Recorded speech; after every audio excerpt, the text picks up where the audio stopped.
Pas évident de trouver le coin idéal pour installer son bureau. Vous avez sans doute essayé la table de la salle à manger, le lit, le tapis du salon.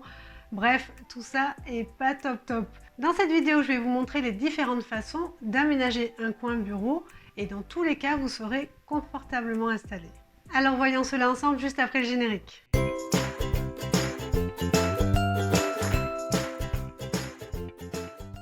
Je suis Elodie Pétard, décoratrice d'intérieur, et dans chacune de mes vidéos, je partage avec vous des conseils, des astuces déco pour vous qui n'êtes ni des as du bricolage, ni des as de la déco. Et si vous êtes nouveau sur la chaîne, n'oubliez pas de vous abonner et d'activer la petite cloche pour recevoir des notifications à chacune de mes vidéos. Vous ne savez pas où et comment installer votre bureau pour travailler en toute sérénité? Regardons ensemble les différents cas de figure et les différentes solutions possibles. Je vous invite à rester jusqu'à la fin, je vous délivrerai quelques informations essentielles pour votre bien-être dans votre coin bureau. Premier cas de figure, vous ne souhaitez pas voir votre bureau quand vous ne vous en servez pas, surtout en plus s'il est installé dans votre chambre. Dans ce cas précis, rien de mieux alors qu'un bureau invisible. Bon d'accord, je ne suis pas vraiment magicienne, on ne peut pas quand même le faire complètement disparaître. Mais il y a deux façons de créer quand même votre bureau invisible. Le premier, c'est d'utiliser en fait l'intérieur d'un placard pour installer votre bureau. Une table, des étagères pour poser vos dossiers et votre imprimante. C'est la première solution que je vous propose si vous arrivez à libérer un linéaire de bureau d'une largeur de 80 cm minimum pour pouvoir travailler. Ainsi, une fois le placard, les portes de placard refermées, vous êtes serein, vous ne voyez plus votre bureau. La deuxième possibilité, là c'est si vous êtes un peu plus bricoleur, cela va être de customiser une armoire. Et oui, en fait vous pouvez transformer l'intérieur de votre armoire pour y glisser également un bureau. Dans ce cas précis, par contre, il faut faire attention parce qu'en bas de l'armoire, vous aurez sans doute une partie pleine et à ce moment-là, vous ne pourrez pas vous rapprocher, vous installer sous votre table de bureau. Donc il faut absolument choisir une table qui aura également une tablette que vous pourrez tirer vers vous ou bien une tablette qui va s'ouvrir pour avoir le double de capacité et installer comme ça soit le clavier de l'ordinateur, soit des dossiers pour écrire. Deuxième cas de figure, votre bureau sera automatiquement dans la pièce de vie. Dans ce cas-là, il doit se faire tout petit. Il existe aujourd'hui des secrétaires qui se fixent sur le mur, des secrétaires muraux, qui sont une solution assez simple et efficace en fait pour avoir un espace de bureau, mais une fois fermé, avoir un meuble assez discret. Il existe beaucoup de modèles et de styles différents dans le commerce, mais si vous avez l'âme d'un bricoleur, vous pouvez également vous le fabriquer. Je vous montre cet exemple à base de palettes de bois qui fait aussi un effet assez intéressant.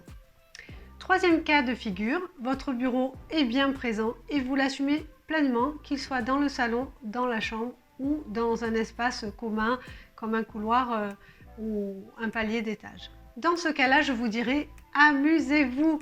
Vous achetez une planche, vous achetez des tréteaux ou encore des caissons, comme ça vous aurez des rangements supplémentaires et vous allez installer votre bureau et le faire se démarquer, soit en mettant un lait de papier peint à l'arrière, un papier peint panoramique ou mélanger papier peint et une partie peinte aussi mais dans des couleurs assez soutenues pour marquer vraiment cet espace qui pour vous sera du coup très dynamisant. Finalement, c'est la solution la plus facile à réaliser. Bien sûr, dans ce cas de figure, il faut de la place et de la volonté pour affirmer son espace bureau. Et puis on joue la carte de la déco à fond en trouvant des accessoires déco, des boîtes, des cartons qui vont effectivement permettre quand même de camoufler tous les éléments, on va dire, disgracieux d'un bureau officiel.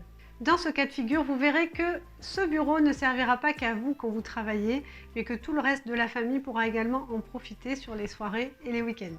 Quatrième cas de figure, pour vous, il est inconcevable de travailler assis. Ça permet aussi de travailler et de lutter contre la sédentarité et la prise de poids. Je suis sûre que ça vous parle, ça, la prise de poids. Je sais pas pourquoi, mais moi aussi ça me parle. Comment faire? Eh bien, vous allez pouvoir en fait, en installant des crémaillères sur un mur, positionner vos étagères et votre plan de travail à des hauteurs qui peuvent varier suivant les jours, suivant les horaires de la journée, pour vous permettre d'alterner la position assise et la position debout. Et ça aussi, vous pouvez aussi beaucoup vous amuser en termes de décoration pour accessoiriser après tout cet ensemble, les étagères, le bureau lui-même, et aussi la partie murale qui peut être aussi aménagée sous forme un peu de tableau d'inspiration. Merci beaucoup d'être resté avec moi jusqu'au bout de cette vidéo. Du coup, je partage avec vous 4 informations essentielles. Alors, la première information importante que je voulais partager avec vous, c'est la position que vous devez avoir quand vous êtes assis à votre bureau. Pour s'en souvenir, je l'ai appelée la position pharaon. Si vous regardez des représentations des dieux ou des déesses de l'Égypte ancienne, vous verrez qu'elles sont toujours représentées avec les jambes, les mollets et les cuisses à 90 degrés. Et la même chose au niveau des bras, où vous retrouvez aussi le bras à 90. Ça, c'est la position qu'il faut avoir sur son bureau. Ce qui sous-entend effectivement de prévoir une chaise qui va être réglable en hauteur, ou bien de trouver la chaise idéale qui vous permet d'avoir cette position. Ça évitera que vous soyez toujours avec les épaules contractées, le dos courbé et que vous ayez mal au dos en fin de journée. Deuxième information essentiel que je voulais vous partager, c'est le fait d'avoir un bon éclairage, que ce soit un éclairage naturel en journée ou de l'éclairage artificiel.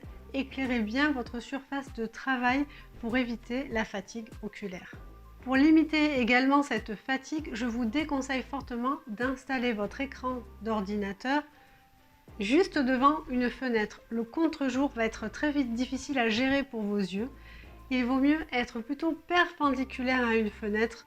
Alors j'en suis où déjà? Alors on a vu la position pharaon, on a vu l'éclairage, on a vu l'écran d'ordinateur. Voilà, nous sommes à la 4e information importante que je voulais partager avec vous. Dernière information, souvent son poste de travail se retrouve finalement dos à une vue sur l'extérieur, lumineuse, etc. Alors comment faire? Petite astuce, vous allez pouvoir en fait installer 1 ou 2 petits miroirs à l'arrière de l'écran de votre ordinateur, ce qui vous permettra, quand vous travaillez finalement, de jeter des petits coups d'œil sur le miroir et de voir cette vue magnifique qui est dans votre dos. Bien sûr, vous pouvez aussi faire des pauses régulièrement et vous lever et profiter de la vue si vous en avez une. Mais cette astuce de petit miroir peut aussi faire alterner par rapport aux yeux la vue de près et la vue de loin et reposer un petit peu vos yeux. J'espère que cette vidéo vous a plu, qu'elle vous a permis peut-être, et je l'espère, de trouver le coin idéal pour installer votre petit coin bureau. Si c'est le cas, n'hésitez pas à liker avec le petit pouce bleu et à vous abonner si ce n'est pas encore fait, car je réalise régulièrement des vidéos avec des astuces et des conseils déco pour vous aider à aménager votre intérieur. Alors, comme diraient les enfants, prêt, feu, go, partez et créez votre coin bureau. Je vous dis donc à très bientôt.